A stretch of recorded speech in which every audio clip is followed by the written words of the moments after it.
Bad Bunny just dropped one sentence that turned the Super Bowl into a culture war. And if he meant it, MAGA's boycott threats won't be enough. The line wasn't shouted. It wasn't angry. It was a calm dare with a smirk.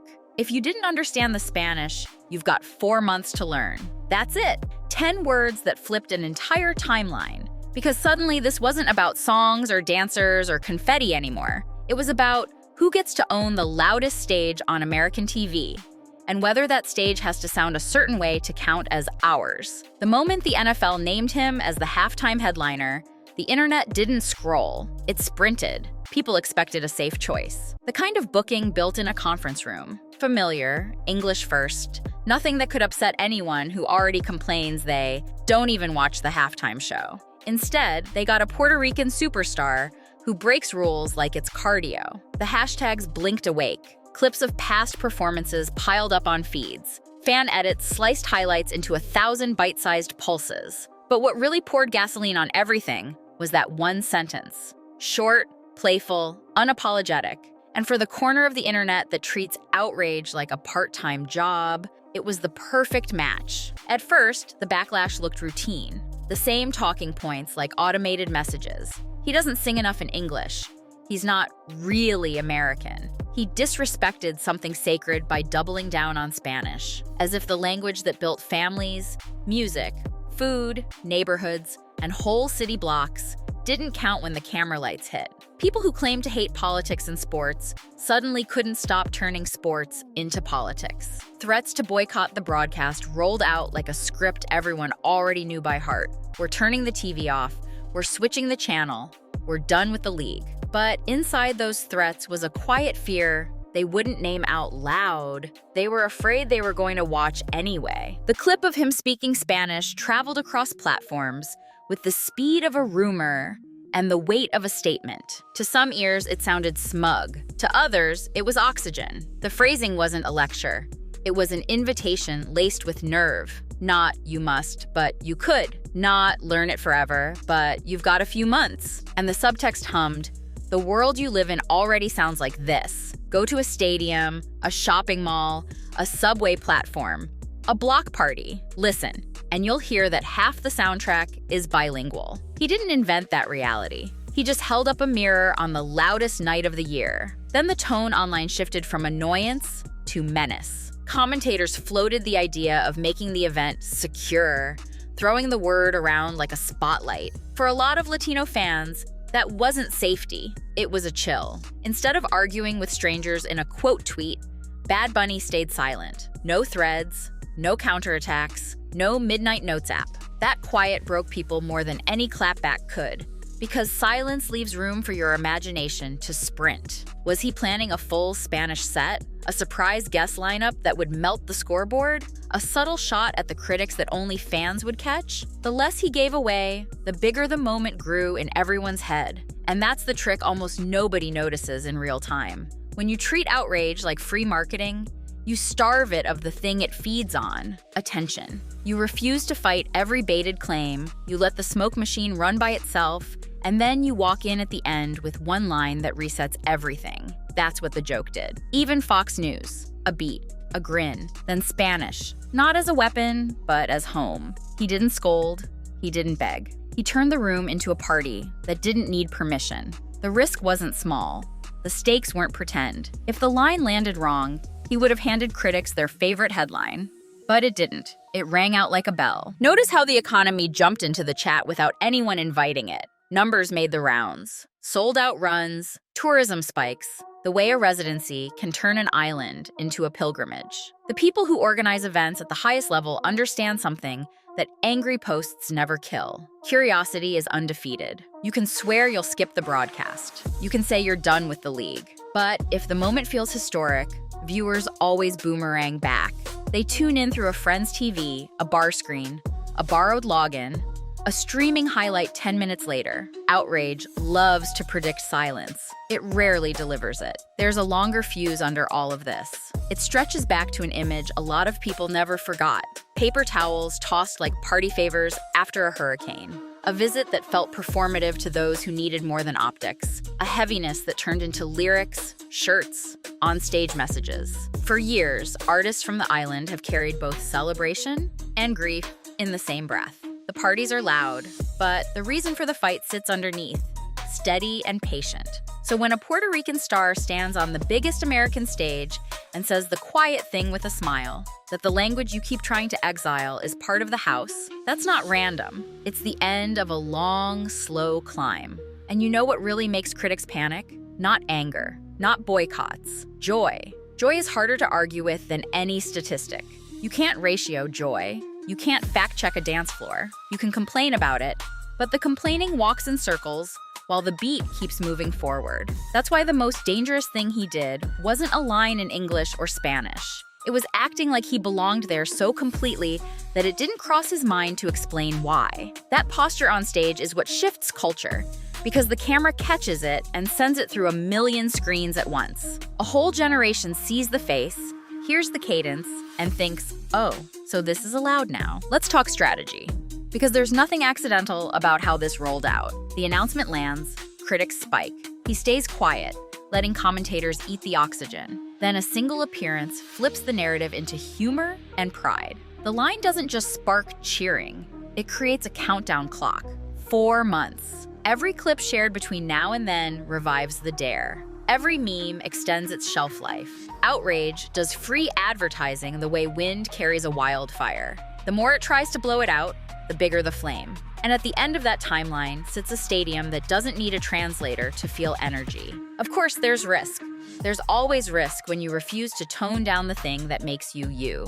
Maybe a section of viewers really does switch off. Maybe a brand gets skittish for 5 minutes before remembering who buys their sneakers. Maybe the post-show takes are brutal on one corner of TV land. But the broader math never left the room. Young audiences reward authenticity, not apology tours. A halftime set that treats bilingualism as normal won't scare them. It'll feel overdue. The biggest entertainment nights on Earth are now global by default. Music isn't a passport you apply for. It's the road itself.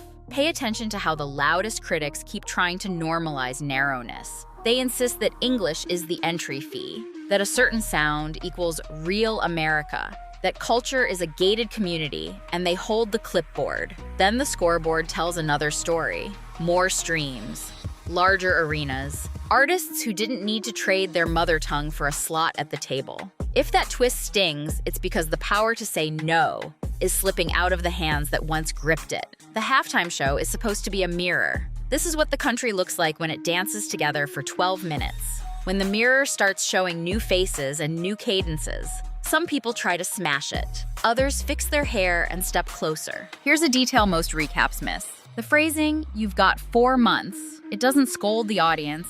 It gives them time to join. It treats learning as a flex, not a punishment. That framing matters. It tells second-generation kids who mix languages in the same sentence that their code switching is a skill, not a defect. It tells English-only viewers that the barrier is lower than they think. Music teaches faster than textbooks. You can hum a chorus before you understand it. You can love a bass line before you parse a metaphor. The invitation was less about conjugations and more about energy. Show up, feel it, and you might surprise yourself. Meanwhile, the threat of "we'll be watching" from the enforcement side tried to throw a shadow over everything. For families who have spent years watching friends worry about paperwork, those words didn't sound like logistics. They sounded like a spotlight. Critics framed it as order. Fans heard it as intimidation. The effect was the same. The stakes got higher. The halftime show suddenly meant something heavier than fireworks. And that's why the response landed harder. Not because it solved policy, but because it refused to let fear decide the mood. That resistance, soft, witty, unshaken, carried more weight than 1,000 defensive speeches. Let's map the turn by turn. First turn, announce the headliner and watch the timeline split. Second, let detractors talk themselves hoarse. Third, crack a joke that reframes the whole story. Fourth, plant a flag in Spanish that doesn't ask for forgiveness. Fifth, dare people to be curious. Sixth, arrive at game day with a set that's bigger than a debate. If you design a narrative that moves like that, you make it nearly impossible for your opposition to pin you down. They want you to rant. You won't. They want you to stumble. You dance. They want you to ask for permission. you're already on stage. There's another layer here, the idea of belonging. For years, success for artists like him was measured by how seamlessly they could switch to English and dominate there. The old elevator pitch was simple. Translate yourself to be legible to the mainstream. Now the elevator opens on a different floor. The mainstream is learning your language because they already fell in love with the songs without the cheat sheet. That reversal isn't just artistic, it's social. It says the center isn't a single point anymore. It's a web with 1,000 threads. Pull on one. Caribbean rhythms, New York slang, West Coast hooks, Tijuana club beats, and the whole net sways in the same direction. And this is where the stakes turn personal. For a lot of viewers, this halftime show won't be an argument on a stage. It'll be a mirror at a party. The auntie who cleans the house on Saturday mornings with the radio blasting in Spanish. The cousin who plays pickup every night and shouts instructions in whatever language gets the point across. The kids who know every lyric but only half the translation and somehow never miss a beat. Those people aren't fringe. They are the center, even if the camera was slow to notice. When they see the show, they'll feel like the room finally sounds like the room they grew up in. What about counter-programming? Of course it's coming. Someone will try to stage a parallel show, call it the real halftime, and promise to rescue tradition from the big bad beat. They'll get attention, because conflict always does. But while they're busy launching their protest party, something awkward will happen. They'll admit, by building a copycat spectacle, that the main event still holds the crown. You don't stage a mirror unless the original light is blinding. In the weeks leading up to kickoff, expect the same loop to repeat. A clip drops, critics pounce, fans meme it into orbit, then the noise fades into the hum of anticipation. Brands will keep their statements vague and their budgets ready. The league will pretend it hates drama while quietly counting projected engagement like beads. Every "I'm not watching" post will sit next to a scheduled tweet blocking off the evening. That's the paradox of outrage. It trains an audience to stare at the thing it claims to reject. And yet, there's a generous read of all this that's worth saying out loud. Change is uncomfortable, even when it's good. Hearing the country's biggest party in a language you didn't grow up with can feel like walking into a room where the jokes land 1 second late. But the fix isn't to leave the party or throw a tantrum about the playlist. It's to learn one chorus, sing it badly with a grin, because once you do, the delay disappears. You're in it, you're part of the noise. The night of the show will arrive like thunder. 12 minutes sounds long on paper and vanishes in real time. If he's smart, and he is, the set will move like a chase scene. Open with a hook that everyone knows by heartbeat. Drop a transition that snaps into a second hit before a critic can clear their throat. Sprinkle a surprise feature that crosses fan bases and makes the roof tilt. Then end not with a lecture, but a feeling. A last note that hangs in the air long enough to become a screenshot in memory. If that's the flow, the critics won't matter. The room will decide. Here's the secret that ties the whole saga together. This was never about English versus Spanish. It was about permission versus presence. Is the stage something you have to earn by shrinking yourself into a shape somebody else approves of?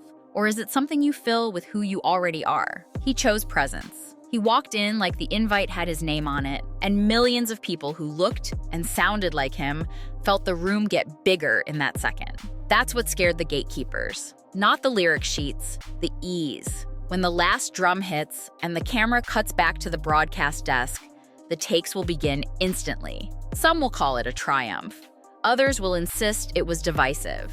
But the footage will be out there, and clips don't respect hot takes. They travel according to their own physics. Teenagers will loop their favorite 8 seconds for a month. Couples will turn a bridge into an inside joke. Stadium workers will hum a melody under their breath while sweeping confetti. You can't boycott that. It seeps in. Remember the dare? 4 months. A line disguised as a countdown, disguised as a lesson. Not about grammar, about confidence, about who leads and who follows. About the fact that America has always been louder than whatever a podium says it should sound like. And it's getting honest about that in real time. The ball is already rolling downhill. The only question left is how many people decide to run with it. So here's where we land. He said one sentence and lit a fuse that revealed more than it burned. Fans are ready, brands are reading the room, the league is winking without moving its face. Critics are yelling themselves hoarse in empty rooms that used to feel crowded. And the stage is sitting there, patient, like a runway that's been waiting for this exact plane to take off. Did he just flip halftime into a referendum on who gets to belong? Or did he simply point at the country as it already is and say, listen closely? Either way, the mission is the same. Test whether one line can rewrite the most watched 12 minutes in American entertainment before the clock hits 0. If you're curious enough to find out, you're already part of the story.